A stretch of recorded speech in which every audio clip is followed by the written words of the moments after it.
안녕하세요. 아무리 인간이 철이 늦게 들어도 아이가 태어나 부모가 되고 나면 사람이 달라질 수밖에 없다는데 철이 들기는커녕 아직도 엄마만 찾아대는 남편을 심호품에 반납해주고 돌싱맘으로 사는 삶을 택한 올해 31살 여자입니다. 결혼은 상대방의 장점보다 단점을 품어줘야 한다는 말이 있는데 그 말을 제가 너무 고지고대로 해석했는가 봅니다.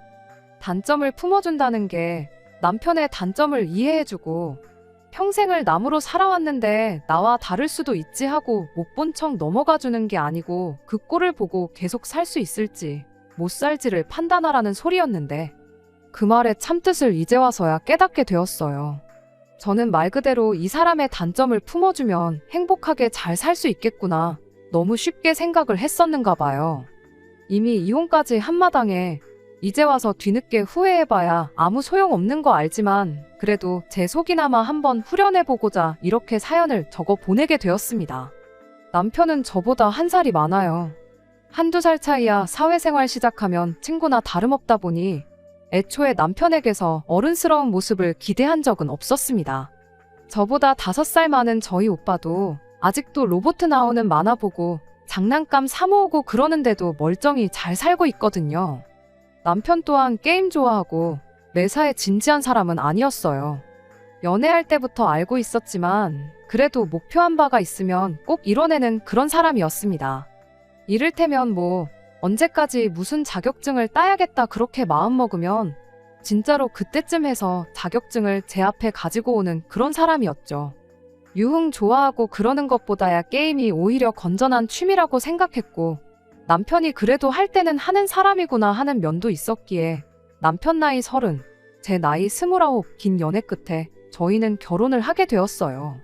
처음에는 제가 남편한테 말도 한마디 안 했는데 이제 결혼을 한 만큼 가장다운 모습, 어른스러운 모습을 보여주고 싶다며 제가 보는 앞에서 그동안 자기가 사모았던 게임기며 결혼 전에 250만 원을 주고 맞췄다는 컴퓨터까지 죄다 당근에 팔아버리더군요. 게임기에 이것저것 죄다 정리하고 나니 400만 원이 들어왔는데 그 돈도 용돈으로 쓰는 게 아니라 자기가 먼저 알아서 적금 통장에 넣어왔고요. 이후에도 퇴근길에 PC방 같은데 한번 들리는 법이 없었고 그 좋아하던 친구들과의 술 약속도 마다하고 퇴근하면 다른 데 눈길 한번 안 주고 집에 돌아오는 시기였습니다. 제가 다니던 회사가 매일같이 야근이 있는 그런 회사거든요. 일도 없는데 그냥 직원들 돈 받아가는 거 아깝다고 뭐라도 하나 더 시키려고 그러는 회사요. 그래서 제가 항상 퇴근이 늦는 편이었는데도 그런 식으로 집에 먼저 와서 딴짓 안 하고 전부 다는 아니지만 혼자 있으면서 집안일도 해놓고 그러는 시기였습니다. 오죽하면 제가 남편한테 뭘 취미생활까지 없앨 필요 있냐고 어차피 나 퇴근해서 올 때까지 따로 할 일도 없는데 그냥 차라리 게임이나 하라고 말할 정도로 남편이 달라진 모습을 보여줬습니다. 그야말로 결혼 전 제가 남편의 단점이라고 생각했던 부분이 사라지는 순간이었죠. 저도 단점이 없는 그런 완전 무결한 사람이 아닙니다. 세상에 단점 없는 사람이 어디 있겠어요. 제가 모르더라도 남편이 생각하기에 저한테 아쉬운 점이 한두 개는 있을 수 있겠다 생각했어요. 남편이 노력해주는 만큼 저도 제 단점이 뭔지 알고 고쳐야겠다 그렇게 생각했습니다. 서로 간의 신뢰 속에 이해와 배려까지 있다면 그것보다 더 현명하고 행복한 결혼 생활이 또 어디 있겠냐 그런 마음이었어요. 그리고 그렇게 잘하는 남편을 보면서 내 판단 또한 틀리지 않았구나 막연하게 그렇게 생각을 했습니다. 그렇게 신혼 때 금술이 좋았던 만큼 저희한테 아이도 예상보다 빨리 찾아오게 되었어요. 결혼한 지 반년이 지나지 않은 시점에 아이가 생겨버린 겁니다. 그때는 계획까지 세울 거 있나? TV 보니까 갖고 싶어도 안 생기는 사람도 많던데 그냥 이러다 아이 생기면 낳아서 잘 키우면 되는 거지 그렇게 막연하게 생각을 했었어요. 그런데 막상 아이가 생기고 나니 생각할 게 이만저만이 아니더라고요. 둘 다 많지 않은 나이에 한 결혼이다 보니 맞벌이는 선택이 아니라 필수나 마찬가지였습니다. 남편이 너는 몸조리나 잘하고 아이만 신경 쓰라고 자기가 투잡 쓰리잡을 뛰어서라도 가장 노릇 제대로 하겠다고 말을 하긴 했지만 솔직히 그게 현실적으로 불가능한 이야기잖아요. 퇴근하고 부업을 하거나 아르바이트를 하거나 하면서 투잡 뛰는 사람이 요즘 많다고 듣기는 했지만 반대로 저도 주변에서 예정일 전까지 출근하는 분들 많이 봤거든요. 제가 일을 못할 상황이었다면 미안한 마음에나마 남편에게 우리 집 생계를 책임져 달라고 했겠지만 제가 할 수 있는데 굳이 벌써부터 회사를 그만둘 필요까지는 없다고 생각했어요. 그렇게 저는 계속 출근을 이어갔고 그러다 언젠가 혼자서 계산기를 두들겨 본 적이 있는데 아이 태어나고 나서도 사실 집이 정상적으로 돌아가려면 결국 제가 일을 꼭 해야만 하는 상황이더라고요. 그래서 아이가 태어나면 육아휴직 3개월 끝날 때까지만 제가 돌보고 그 이후에는 바로 영아반이 있는 어린이집에 보낼 계획이었습니다. 육아휴직 1년을 쓰는 방법도 있었지만 솔직히 회사가 그런데 너그러운 편이 아니고 실제로 이 회사에서 육아휴직 사용하면 평생 승진은 물 건너간 것과 마찬가지라며 버티고 버티다가 다른 회사로 이직해 나간 직장 선배분도 있었어요.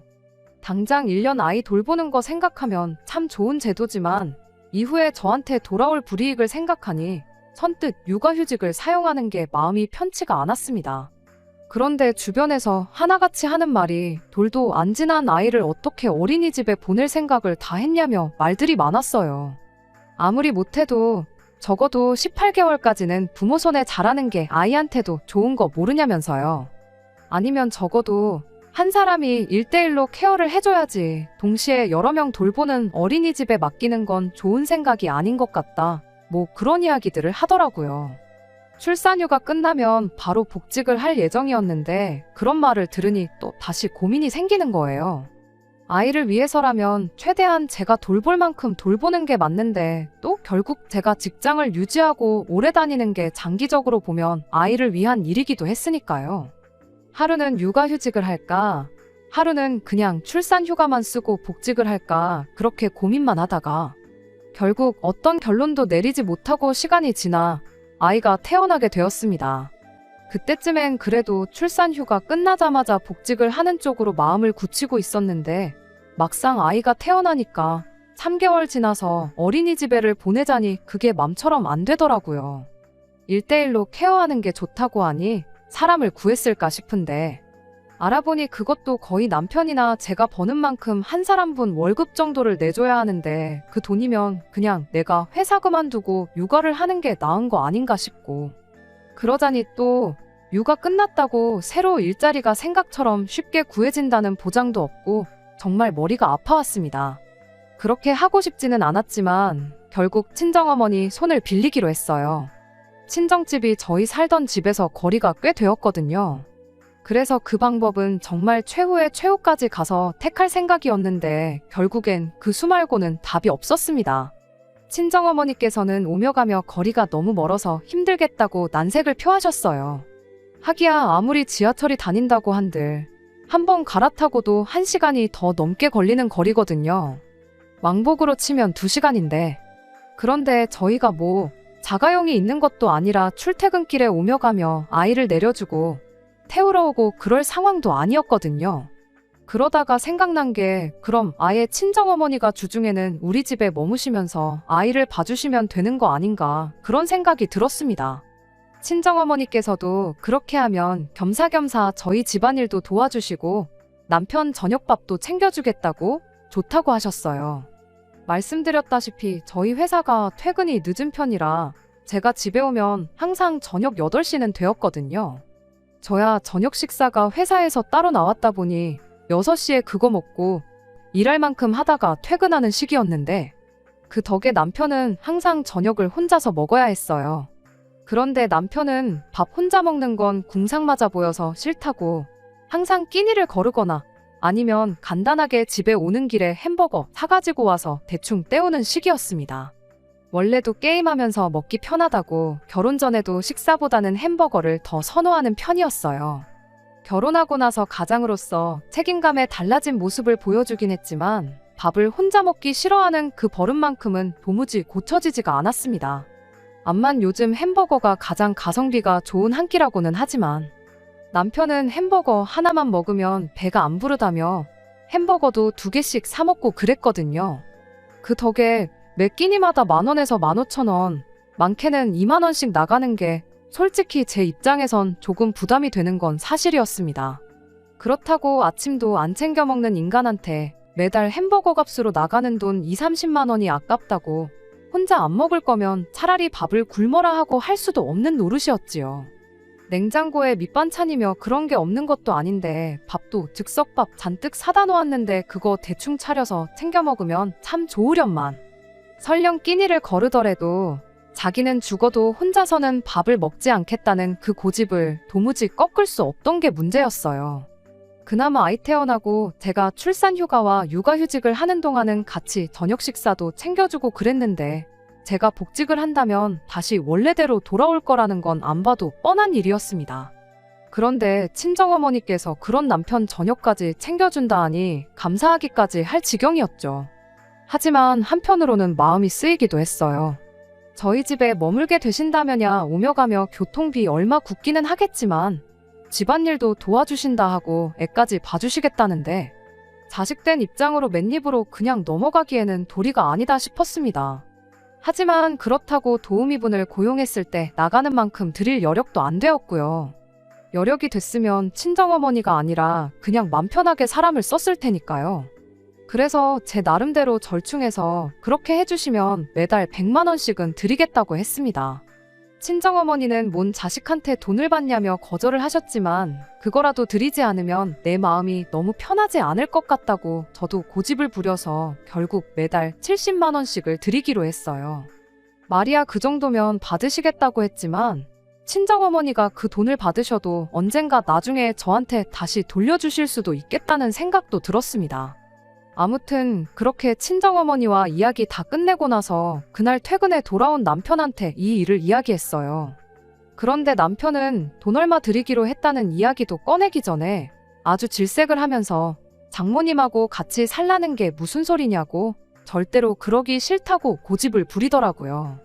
자기 퇴근하고 나서 제가 퇴근할 때까지 거의 2-3시간 차이가 나는데 친정어머니 그러니까 장모님하고 어떻게 단 둘이 있겠냐는 겁니다. 왜냐고 물었더니 저보고 입장 바꿔 한번 생각해보래요.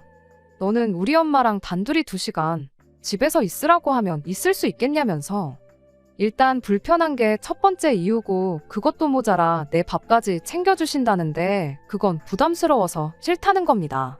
어떤 게 문제인지 이해는 갔지만 달리 뾰족한 수도 없으면서 전후 사정은 생각도 안 하고 무작정 싫다고만 하니 아주 답도 안 나왔어요. 끝까지 못하겠다고 하니 그럼 달리 방법도 없고 그럼 같은 조건으로 시어머니한테 한번 부탁을 해보자 하고 말을 꺼냈습니다. 장모님이라면 불편하겠지만 남편도 자기 어머니인 시어머니가 그렇게 해주면 불편할 것도 없고 괜찮을 거 아니겠나 싶었거든요.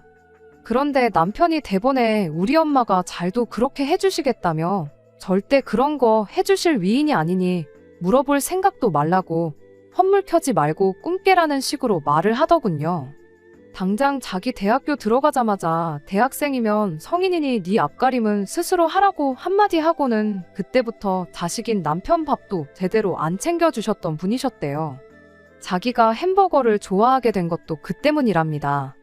그럼 혼자 밥 먹는 게 익숙한 거 아니냐 했더니 그때 그렇게 혼자서 밥 먹는 게 싫어서 혼자 먹을 때는 무조건 햄버거만 먹게 되었다나요.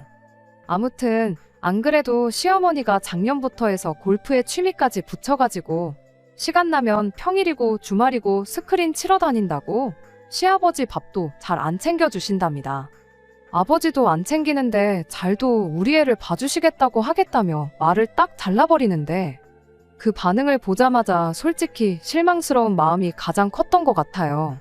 애를 뭐 저 혼자 키우는 것도 아닌데 이런 고민을 왜 나 혼자 하나 싶고 거절당할 거 이미 알고 있더라도 한번 물어는 봐볼 수 있는 거 아니겠나요? 시도도 안 해보고 그냥 우리 엄마는 안 해줄 걸 하고 그렇게 잘라버리는 그 태도에 실망이 이만저만이 아니었습니다. 결국 그렇게 상황은 도로 원점이 되고 말았네요. 그렇게 다시 처음부터 고민을 하던 중 차라리 이참에 새 직장을 알아보는 것도 낫겠다 싶었어요. 월급을 딱히 다른 데보다 많이 챙겨주는 것도 아니고 직원들 돈 주는 게 아까워서 뽕을 뽑아야겠다고 의미도 없는 야근을 매일같이 시켜대는 그런 회사 이참에 그냥 과감하게 때려치우고 애 키우면서 동시에 취직 준비도 같이 해가지고 아이 어린이집 보낼 나이쯤 되면 새 직장을 알아볼까 하는 그런 생각이었습니다. 그럼 그때는 최소 아이가 18개월은 넘었을 때일 테니 남들 보내듯 어린이집을 보내도 되겠구나 싶었거든요. 나름 고민을 해서 이야기를 했는데 남편이 그럴 거면 일단 지금 다니는 회사에 육아휴직 신청을 해서 받아먹을 수 있는 거 다 타먹고 복직한 다음에 바로 퇴사를 하라고 하더라고요. 꼼수 같기는 하지만 어차피 회사도 나라에서 보조금이 나오니까 손해보는 거 없는 거라고 남들도 다들 그렇게 하고 있고 불이익도 없다더라면서요. 설령 진짜로 아무 불이익이 없을지라도 저는 개인적으로 그게 마음에 걸리더라고요.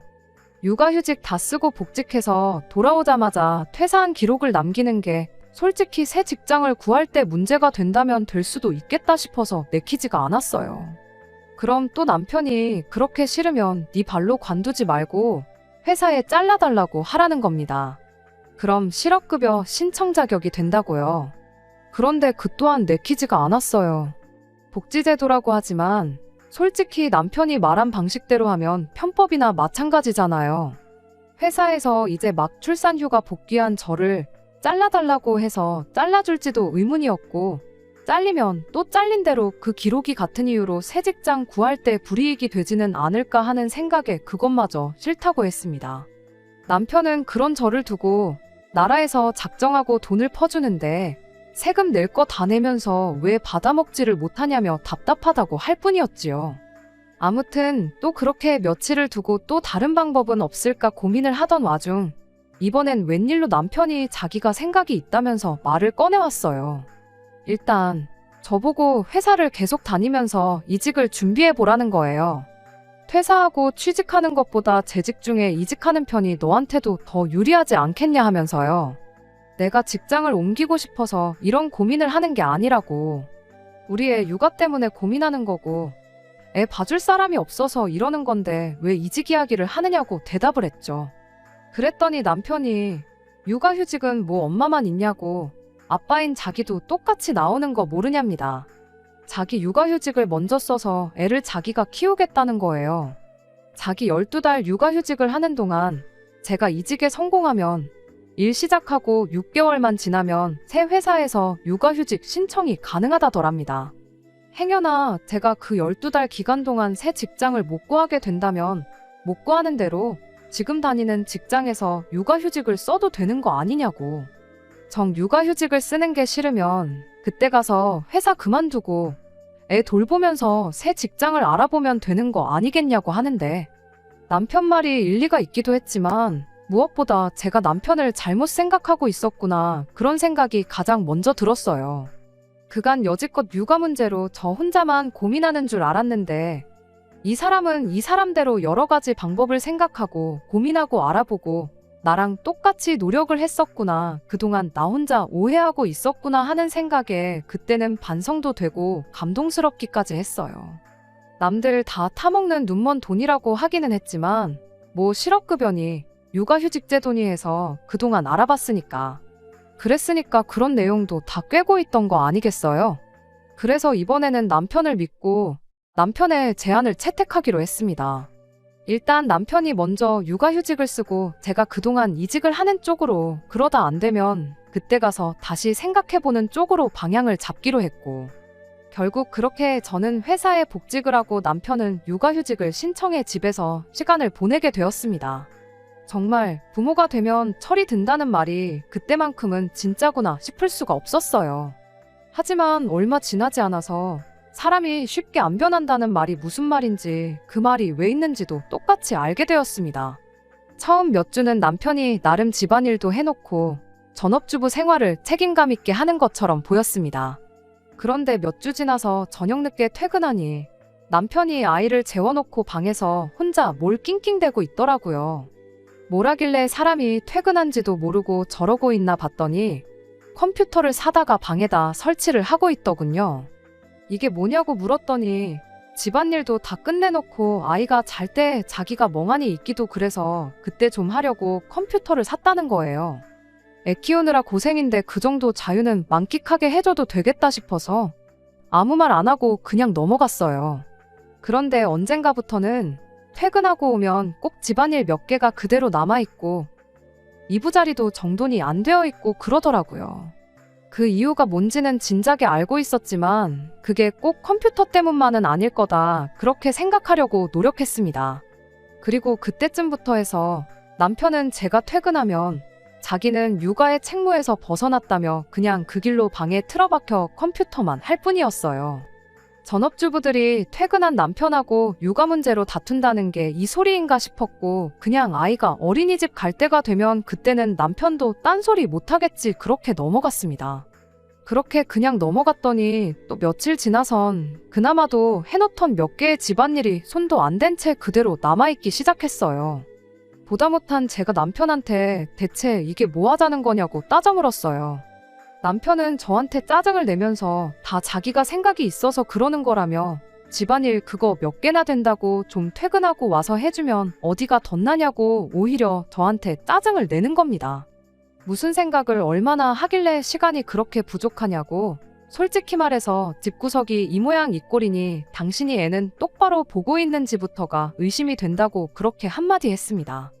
그랬더니 남편이 지금 자기를 못 믿는 거냐면서 아주 눈알이 뒤집혀서 입에 개거품을 무는 거예요. 엄마 아빠 싸우는 건 또 아는지 애가 울기 시작해서 결국 아무 결론도 짓지 못하고 흐지부지 끝나게 되었습니다. 자기가 다 계획이 있고 생각이 있어서 그러는 거라 했던 그 말이 무슨 말인지 알게 되는 건 물어보지 않아도 그날로부터 며칠이 지나서 자연스럽게 알게 되었어요. 퇴근하고 집에 문 열고 들어오니 웬일로 집도 좀 정돈되어 있고 음식하는 냄새도 나고 그러더라고요. 이제 남편이 정신 차렸나 했더니 주방에서 난데없이 남편이 아니라 시어머니가 튀어나오는 겁니다. 골프 치러 다니느라 바쁘실 분이 여긴 어쩐 일인가 싶었는데 그제서야 주섬주섬 남편이 방에서 그 무거운 몸을 이끌고 기어나오더라고요. 머리는 아주 떡이 져가지고 아침에 입고 있던 옷 그대로 입고 있는 꼴을 보아하니 씻지도 않고 방에 틀어박혀 있었구나 싶었어요. 이게 무슨 상황인지 묻기도 전에 시어머니가 먼저 입을 열더군요. 아들한테 이야기 들었다고 너 니네 엄마 이 집에 살게 하면서 애 봐주게 할 생각이었다지? 하면서 엄마를 집에까지 들여서 부려먹겠다는데 맨입으로 부려먹을 건 아니었을 테고 애 봐주는 거 내가 대신 할 테니 달에 200만 원씩만 달라고 하는 겁니다. 누가 들으면 나한테 돈을 맡겨놓은 줄 알겠다 싶을 정도로 당당하게 말이죠. 그러면서 한다는 소리가 몇 달 바짝 벌어가지고 그 돈으로 골프나 치러 다니겠다 하는데 어이가 없어서 친정어머니한테 아이 돌봐달라고 부탁한 것도 맞고 그동안 이 집에서 지내시기로 한 것도 맞지만 돈은 매달 70만 원씩 드리기로 했다고 말을 했어요.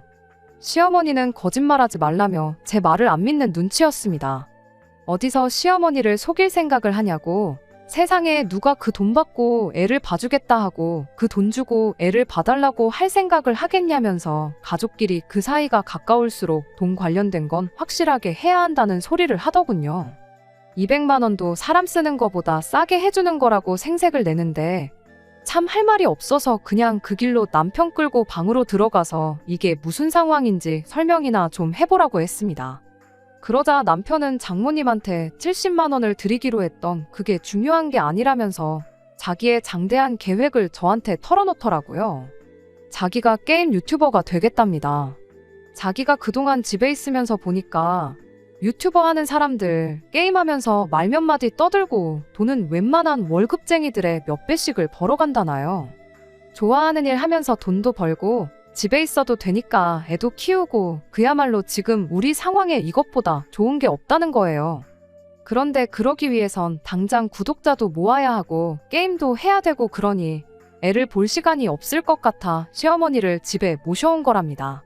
당장은 없는 상황에 돈 들이는 게 아깝다고 생각이 들지는 모르겠지만 이게 잘만 풀리면 시어머니한테 200만 원을 줘도 많이 주는 게 아니라는 거예요.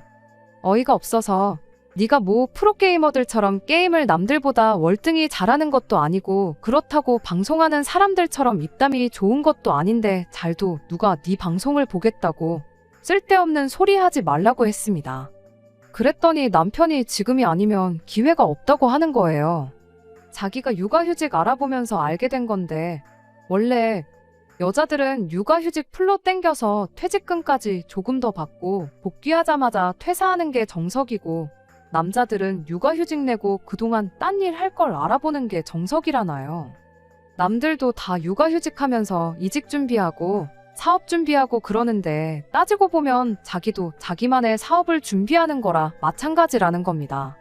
자기도 무조건 유튜버가 된다고 해서 잘 되는 게 아니라는 걸 안다고 그래도 혹시 모르지 않냐면서 이번 기회에 한번 해보는 거라고, 안 되면 육아휴직 끝나고 복직하면 되는 거다. 돌아갈 직장이 있는데 무슨 걱정이냐고 헛소리를 떠드는데, 100번 양보해서 그건 그렇다 쳐도 이런 일을 나랑 한마디 상의도 없이 정한 것도, 그 와중에 시어머니를 집에까지 모시고 온 것도 좀 아니지 않냐고 물었어요. 우리 형편에 매달 200씩 드리는 게 감당이나 되겠냐고. 친정어머니가 해주시기로 했던 대로 다시 70만 원으로 한번 부탁드려보라고. 그리고 2달의 시간을 줄 테니 그 2달 내로 유튜버가 되던 방송을 하던 단돈 10원이라도 벌어오지 못하면 그 길로 그만두고 시어머니도 돌려보내고 약속한 대로 육아에 전념해달라고 그렇게 이야기했습니다. 그런데 남편이 저한테 괜히 울 엄마한테 200만 원씩 주자니 아까워서 거짓말하는 거 누가 모를 줄 아냐고. 저보고 치사하게 굴지 말라더라고요. 어이가 없어서 그럼 시어머니 말고 다시 친정어머니한테 부탁드려야겠다고 했습니다. 그랬더니 그때랑 지금이랑 또 상황이 다르지 않냐면서 그건 죽어도 싫다는 거 아니겠어요? 그때야 자기가 출근을 했으니 장모님하고 마주쳐봐야 하루 몇 시간이었는데 이제는 하루 종일 같이 있어야 되는 거 아니냐는 거예요. 결국엔 또 친정어머니가 불편해서 싫다는 소리였죠. 나도 시어머니가 불편해서 싫은데 돈까지 더 드려야 한다니 그건 더 싫다고 단호하게 한마디 했어요. 무엇보다 당신이 애 키우겠다고 해서 내가 복직하고 당신이 육아휴직을 냈던 거 아니냐고, 계속 그렇게 싫다고만 할 거면 유튜버고 나발이고 하지 말고 그냥 하기로 했던 대로 집에서 애나 똑바로 보라고 했습니다. 그런데 저희 대화 내용을 시어머니가 방문에 귀를 대고 다 듣고 있었나 봐요. 벼랑간 시어머니가 문을 벌컥 열고 들어오더니 너는 마누라가 돼서 남편이 하겠다는데 무조건 안 된다고만 하고 있냐고 저한테 버럭 언성을 높이더라고요. 내조라는 말도 못 들어봤냐고. 열심히 해보라고 응원은 못 해줄 망정. 이제 시작하는 애한테 무조건 안 된다고만 하고 있느냐고 하면서요. 그래서 제가 시어머니한테 한마디 했어요.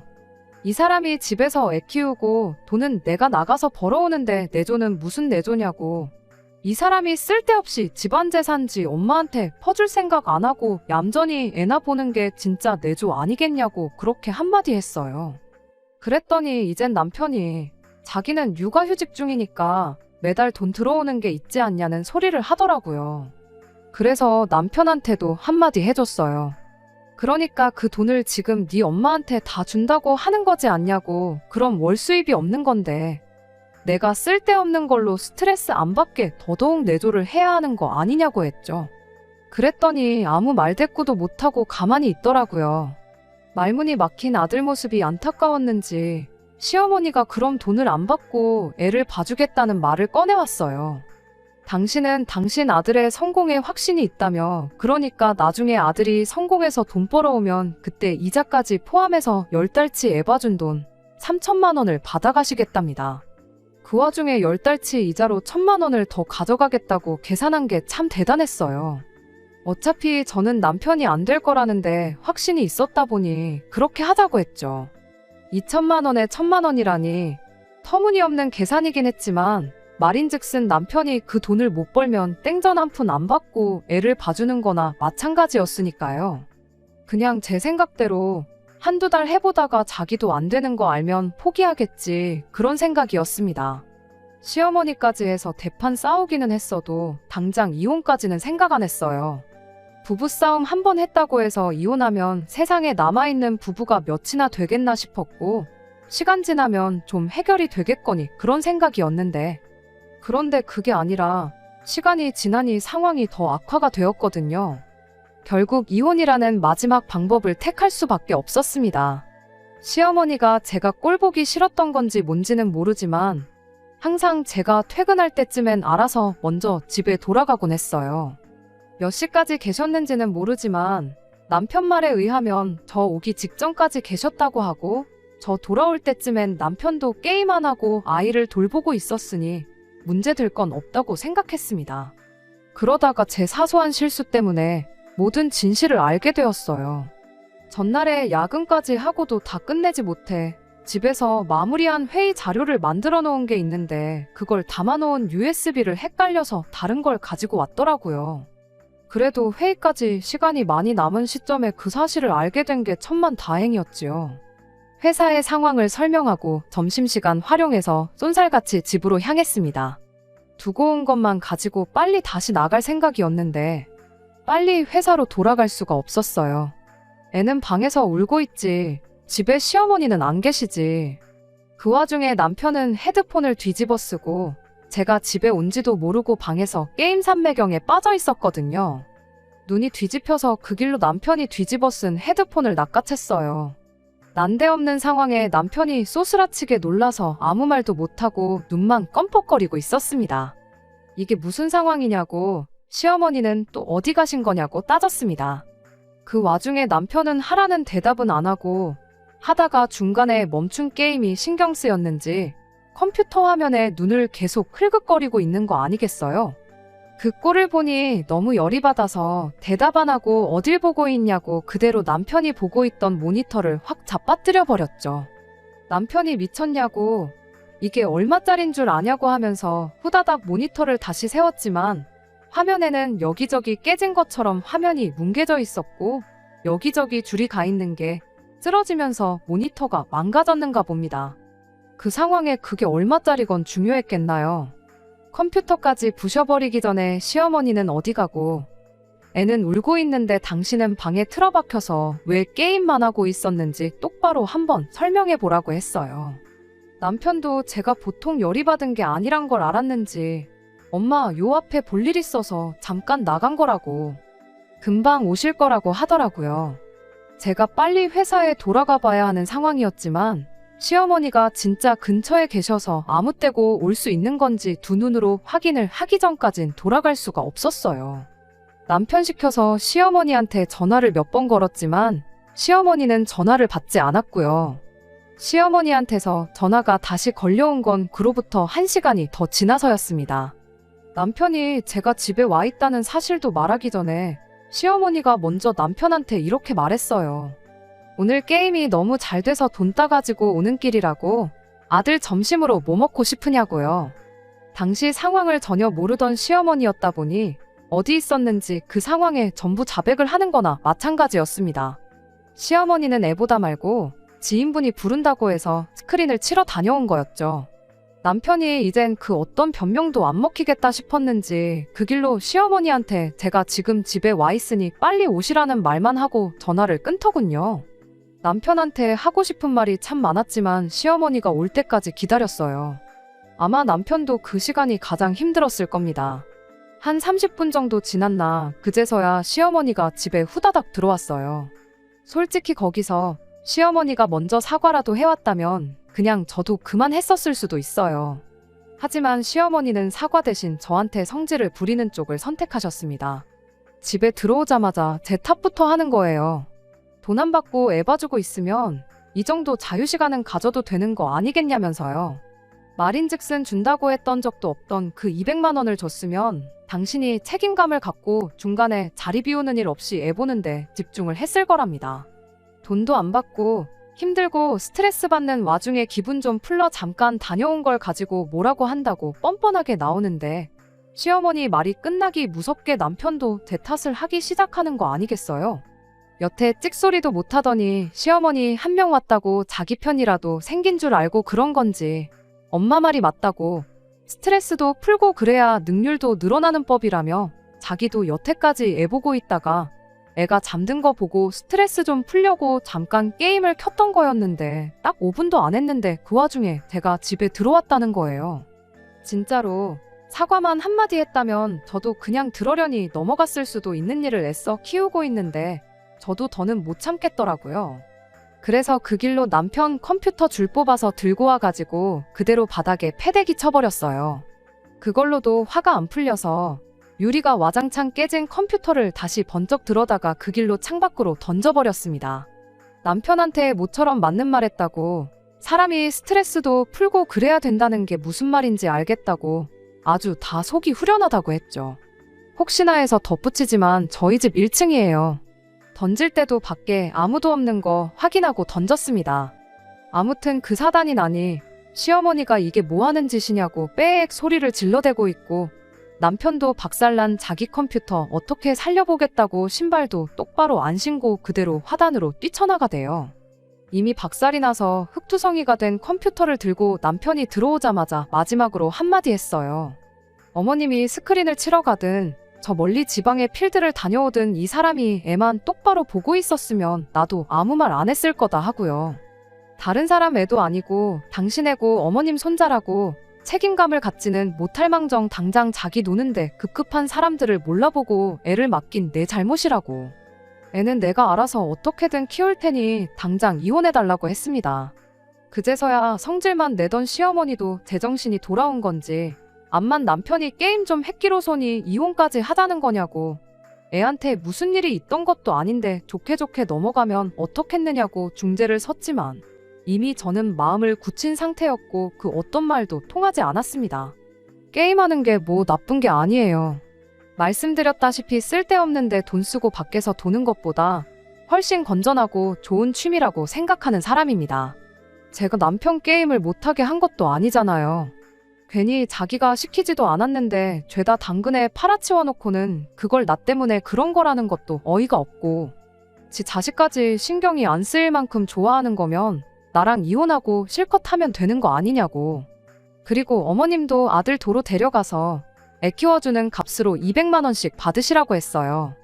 우리 애 양육권을 넘기겠다는 게 아니라 어머님 아들이 아직도 정신 못 차리고 몸땡이만 큰 애나 마찬가지인 것 같은데 이참에 제대로 어른 한번 만들어주라고요.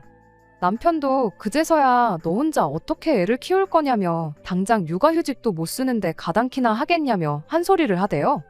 내가 어디 빌어먹고 사는 한이 있어도 니네 엄마를 우리의 할머니로, 너를 우리의 아빠로 해서 키울 생각 없으니 그 부분은 걱정 말라고 강하게 한마디 했습니다.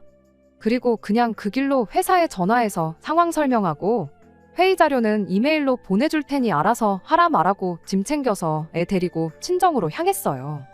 딱히 저를 붙잡지도 않는 걸로 봐서 저러다 화 풀리면 말겠지 그렇게 생각을 했는가 본데 덕분에 이혼하는 게 어렵지도 않았습니다. 그 와중에도 남편은 유튜버의 꿈을 접고 싶지 않았는지 망가진 컴퓨터 고쳐다가 육아휴직 남은 기간 꽉꽉 채워서 남은 8개월을 전부 게임하는데 쏟아부었나 봐요. 그리고 얼마 전 복직해서 회사 나가고 있다는 소식을 들었습니다. 그 꼴을 보니 정말 제가 사람 잘못 본 건 한참 잘못 본 거지만 이혼하길 참 잘했다는 생각밖에 안 들었네요. 지금 와서 생각해보면 아마 자기도 저렇게 자제 못하고 저러는 걸 알아서 어떻게 한번 고쳐보겠다고 결혼하자마자 컴퓨터며 게임기며 다 팔아버렸던 건지도 모르겠어요. 저는 그것도 모르고 그걸 이 사람이 할 때는 하는 사람이구나 하고 착각했던 거고요. 그냥 궁금해서 얼마 전에 남편이 회사까지 그만둘 결심으로 시작했다는 남편 유튜브에 들어가 봤어요. 구독자가 12명 있더라고요. 보나마나 그 12명 중 2명은 시어머니랑 시아버지겠구나 싶었습니다. 그 와중에 자기도 처음부터 안 될 거란 걸 알았는지 영상도 몇 개 올리고 말았더라고요. 영상마다 시어머니가 우리 아들 화이팅 하고 써놓은 댓글들을 보니 참, 저 시어머니가 아들 식사는 안 챙겨줬을지라도 자식 사람만큼은 대단하신 분이다 싶었네요. 그리고 그 사랑하는 아들, 엄마 품에 돌려줬으니 아마 저를 원망하는 게 아니라 고마워하지 않겠나 그런 생각이 들어요. 아이는 친정에 맡기고 일을 하려고 했는데 저도 막상 친정어머니한테 고작 70만 원 드리고 애 봐달라고 부탁하자니 마음이 그래서 그냥 죽이 되든 밥이 되든 제가 키우기로 결심을 했어요. 회사는 남편과 이혼하자마자 그만뒀어요. 밤 8시까지 일해야 하면 아이 어린이집 보낼 때가 돼도 친정어머니 도움이 필요할 것 같아서 일단 죽이 되든 밥이 되든 혼자 힘으로 아이 키우면서 새 직장도 알아보려고요. 힘든 길이 되겠지만 제가 선택한 길이니 후회 없게 열심히 살아볼 생각입니다. 끝까지 들어주셔서 감사합니다. 오늘의 사연은 여기까지입니다. 구독과 좋아요, 알람 설정 부탁드리고 더 좋은 사연으로 다시 찾아뵙겠습니다. 감사합니다.